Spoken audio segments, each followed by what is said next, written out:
The wind howled through the trees, shaking their branches like angry fists.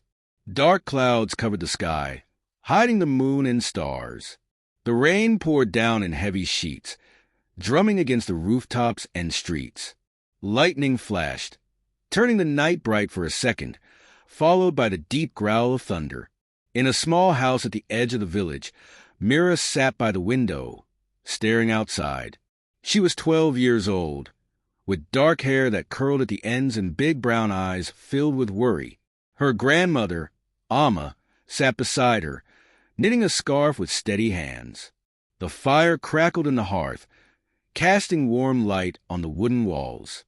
"Amma, do you think Father will be home soon?" Mira asked, her voice small. Her grandmother looked up, her eyes kind but tired. "He said he would return tonight, child. Let's hope he finds shelter if the storm gets worse." Mira hugged her knees. Her father had gone to the city 3 days ago to sell their crops at the market. He was supposed to return that morning, but there had been no sign of him. She glanced at the clock on the wall. It was already past midnight. A sudden knock at the door made them both jump. Myra's heart pounded. Who could be outside in such weather? Amma set down her knitting and moved carefully to the door. The old wood creaked as she pulled it open. A man stood there, drenched from head to toe. His clothes clung to his body, and water dripped from his sleeves. His face was half hidden by the shadows, but his eyes gleamed in the dim light. "Good evening," the man said, his voice hoarse. "May I come in?"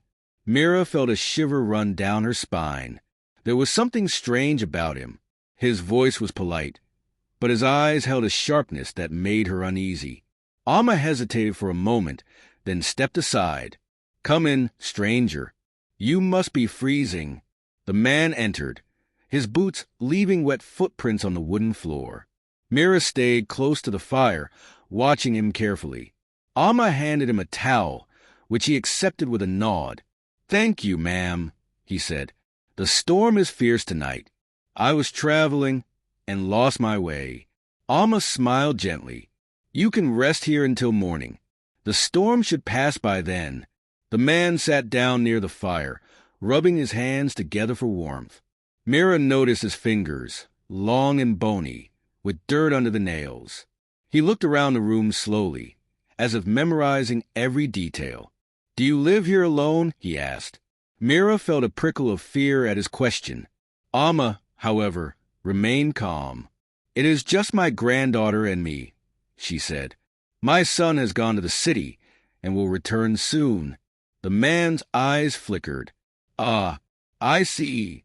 For a while, the only sounds were the crackling fire and the storm raging outside. The man sat quietly, his eyes on the flames. Mira felt uneasy. There was something about him she couldn't explain. Then he spoke again. "You are kind to let a stranger in," he said. "But not all travelers are good people." Myra's breath caught in her throat. Amma's hand stilled on her lap. The man turned his head slowly and smiled. It was a small, thin smile that didn't reach his eyes. "Sometimes," he continued, "they bring trouble with them." A gust of wind slammed against the windows. The candle on the table flickered wildly. Myra's fingers curled into the fabric of her dress. She glanced at Amma, but her grandmother's face was calm. Only her hands, now gripping her skirt, gave away her tension.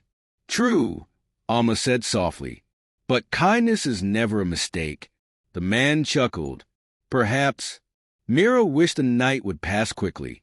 The storm outside was loud, but the silence in the room felt heavier. Then another sound reached their ears. A second knock at the door. Myra's heart pounded even harder. She turned to Amma, who gave her a reassuring nod before standing up. The man's eyes followed her as she approached the door. Amma opened it just a little. A different voice spoke this time, low and urgent. "Please let me in." Mira could barely see the figure outside.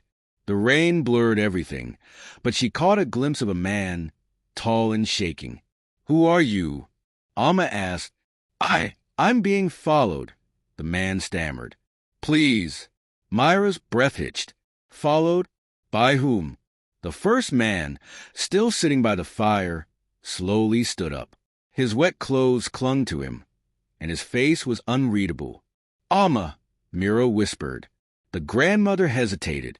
She glanced between the two strangers, the one inside and the one outside. Then she made her choice. She stepped aside, and the night seemed to hold its breath. Alma stepped aside, allowing the second stranger to stumble into the house.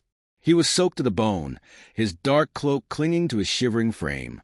His breathing was heavy, and his eyes darted around the room as if expecting someone or something to be right behind him. Mira pressed herself against the chair, watching the two men cautiously. The first man, the one who had arrived earlier, had not moved from his spot by the fire. He simply watched, his expression unreadable. Alma closed the door firmly. "You are safe now." "What happened?" she asked the second man. The man wiped the rain from his face and swallowed hard. "There were men following me," he said, his voice shaky. "I think they meant to rob me, or worse. I ran as fast as I could, but they were close." Myra's stomach twisted. Who were these men? Were they still out there, lurking in the storm? She stole a glance at the first stranger. His face was calm, too calm. "What did they look like?" Alma asked, her voice steady. The second man shook his head. I don't know. I could barely see them in the rain. Just shadows moving fast. But I heard them. They were calling to each other." He took a deep breath. "They were hunting me." A heavy silence fell over the room. The fire crackled, throwing flickering shadows on the walls. The wind screamed against the windows, rattling the shutters. Mira could feel the fear in the air, thick and suffocating. Then the first man spoke. "And yet, they did not catch you?" The second man turned sharply, his eyes narrowing. "No, I got away." The first man smiled slightly. "Lucky, then." Something about his tone made Mira shiver. Was it doubt? Amusement? She couldn't tell, but she didn't like it. "Well," Alma said, stepping between them, "you both should rest. The storm will pass, and the morning will bring clarity. Mira, bring them blankets." Mira hesitated. Something about this night felt wrong. But she nodded and hurried to fetch the blankets. When she returned, she handed one to each man. The second man accepted as gratefully, wrapping it around his shoulders. The first man, however, only draped it over his lap, as if he wasn't as cold as he should have been. Alma motioned for Mira to sit. "We will wait for the storm to pass," she said. "No more talk of danger. Rest while you can." The two men sat opposite each other, their eyes locked in quiet study. Mira could feel it, the tension between them, like two wolves, waiting to see who would bare their teeth first. Outside, the wind howled, and somewhere in the darkness beyond the house, Mira thought she heard something else. A voice, calling. The sun was beginning to set, casting long golden rays over the quiet village. Maria stood outside the small wooden house, staring down the dusty road. She had spent the entire day helping her mother with chores, but her mind was elsewhere. Thoughts of her father, who had left for the city weeks ago in search of work, filled her heart with worry. The promise of his return had kept them hopeful, but the days were stretching longer, and there had been no word from him. Just as she was about to turn back inside, a figure appeared in the distance. Her breath caught in her throat. It was a man, walking slowly, his steps weary and dragging. Maria squinted against the fading light, her heart pounding. Could it be? She called out, "Mama, someone is coming." Her mother, who had been kneeling by the fire preparing dinner, rushed to the door, wiping her hands on her apron. Together, they watched as the figure grew closer. When the man finally reached them, Maria gasped. It was not her father. It was a stranger, his face gaunt and lined with exhaustion. His clothes were tattered, and he carried a small bag slung over his shoulder. He stopped a few feet away, hesitating as if uncertain whether to approach. Maria's mother stepped forward cautiously. "Good evening, sir." She greeted him kindly but with a hint of caution in her voice. "Can we help you?" The man swallowed, his voice hoarse. I'm looking for a place to rest for the night. I've been walking for days, and I have nowhere else to go." Maria watched as her mother studied the man carefully. They did not have much, but they had always been taught to be kind to those in need. Finally, after a long pause, her mother nodded. "Come inside. You must be hungry." The man's eyes filled with gratitude. "Thank you, ma'am. You are very kind." Maria stepped aside as he entered their humble home.